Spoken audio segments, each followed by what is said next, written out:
मध्य प्रदेश विधानसभा के शीतकालीन सत्र का समापन हो गया। 5 दिन तक चले इस सत्र में जैसा कि अनुमान लगाया जा रहा था, जमकर हंगामा देखने को मिला। साथ ही साथ इस सत्र में कई महत्वपूर्ण विधेयक भी पारित हुए। सत्र के आखिरी दिन मुख्यमंत्री मोहन यादव ने पक्ष विपक्ष के तमाम नेताओं का आभार जताया और शीतकालीन सत्र को सार्थक बताया। साथ ही साथ 13,500 करोड़ रुपए का दूसरा अनुपूरक बजट भी पास हुआ। अनुपूरक बजट से जुड़ी महत्वपूर्ण जानकारी देखिए इस रिपोर्ट में। इस बार का शीतकालीन सत्र बेहद हंगामेदार रहा। 5 दिन तक चले इस सत्र में प्रदेश से जुड़े तमाम मुद्दे तो गूंजे ही, कई महत्वपूर्ण विधेयक भी पास हुए। साथ ही 13,476.94 करोड़ का अनुपूरक बजट भी पारित हुआ। एक नजर डालते हैं कि किन मदों पर ये राशि खर्च की जाएगी।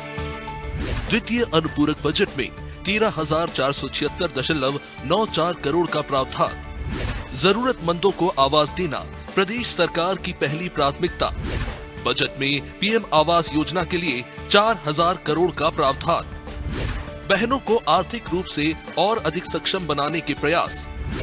मुख्यमंत्री लाडली बहना योजना में 1,794 करोड़ का प्रावधान। एमपी की परफॉर्मेंस के कारण मिला 15वें वित्त आयोग का विशेष सहयोग। मूलभूत जन सुविधाओं के लिए स्थानीय निकायों को 1,633 करोड़। मध्य प्रदेश पूंजीगत व्यय में सदैव अग्रणी, तेजी से हो रहा विकास। अधोसंरचना विकास पर खर्च होगी अनुपूरक बजट की बड़ी राशि। बजट में पूंजीगत मद में 5,028.37 करोड़ का प्रावधान। इस साल पेश हुआ था राज्य का सबसे बड़ा 4,21,000 करोड़ का बजट। मुख्यमंत्री डॉक्टर मोहन यादव ने इस बार की शीतकालीन सत्र को सार्थक बताया। साथ ही साथ उन्होंने इस बात की सराहना भी की कि सभी मंत्रियों ने सदन के अंदर तमाम सवालों के गंभीरता के साथ जवाब दिए। साथ ही साथ सीएम यादव ने विपक्ष के द्वारा किए गए प्रदर्शन और आरोपों पर जवाब देते हुए कहा कि लोकतंत्र में संवाद बेहद जरूरी है। इसी के साथ उन्होंने नेता प्रतिपक्ष का भी धन्यवाद किया, जिन्होंने मध्य प्रदेश से जुड़े महत्वपूर्ण मुद्दे उठाए।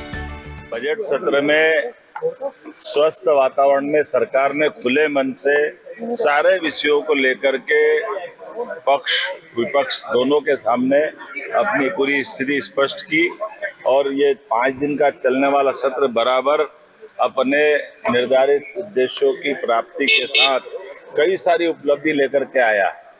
न केवल 13,500 करोड़ से ज्यादा का हमारा पूरक बजट भी पास हुआ, बल्कि इसी दरमियान हमने अपने पर्यटन विभाग के द्वारा डल झील की तर्ज पर भोपाल झील में शिकारों का लोकार्पण भी किया।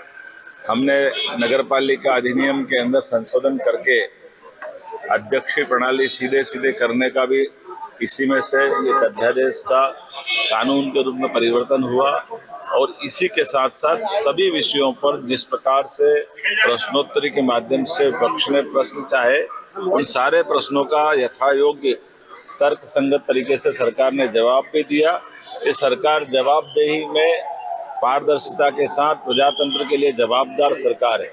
यशस्वी प्रधानमंत्री श्रीमान नरेंद्र मोदी जी के नेतृत्व में आत्मनिर्भर देश और आत्मनिर्भर मध्य प्रदेश, इस उद्देश्य को लेकर के सर्वजन हिताय सर्वजन सुखाय, सबके भविष्य की अच्छी कल्पना और कामना करते हुए हम लगातार आगे बढ़ रहे हैं। जन कल्याणकारी योजनाओं के लिए भी कटिबद्ध हैं और सकारात्मक भूमिका के आधार पर नकारात्मक विपक्ष की हर बात का जवाब भी हमारी अपनी भूमिका से देने के लिए तत्पर है। लेकिन लोकतंत्र में संवाद डायस पे मंच से अपने अपने पक्ष की भूमिका रखे। मुझे संतोष है कि हमारे पक्ष के लोगों ने भी अच्छी बात रखी, माननीय मंत्रीगणों ने अच्छे से जवाब दिए। नेता प्रतिपक्ष ने उनकी भी जो आलोचना का तरीका था सकारात्मक था। मैं एक तरह से नेता प्रतिपक्ष और कांग्रेस के मित्रों के साथ भी ये सदन का संचालन जो पूरा हुआ, मैं दोनों पक्ष को बधाई देना चाहता हूँ। शीतकालीन सत्र का समापन हो गया। विधानसभा सत्र के 5वें और अंतिम दिन अपने संबोधन में मुख्यमंत्री डॉक्टर मोहन यादव ने कहा कि सत्र के साथ ही महत्वपूर्ण अध्याय जुड़ गया है। प्रदेश की जनता की आकांक्षाओं के प्रति सदन में हम उपस्थित रहे और केवल निवेश की बात नहीं, मध्य प्रदेश के भाग्य और भविष्य की नींव रख रहे हैं।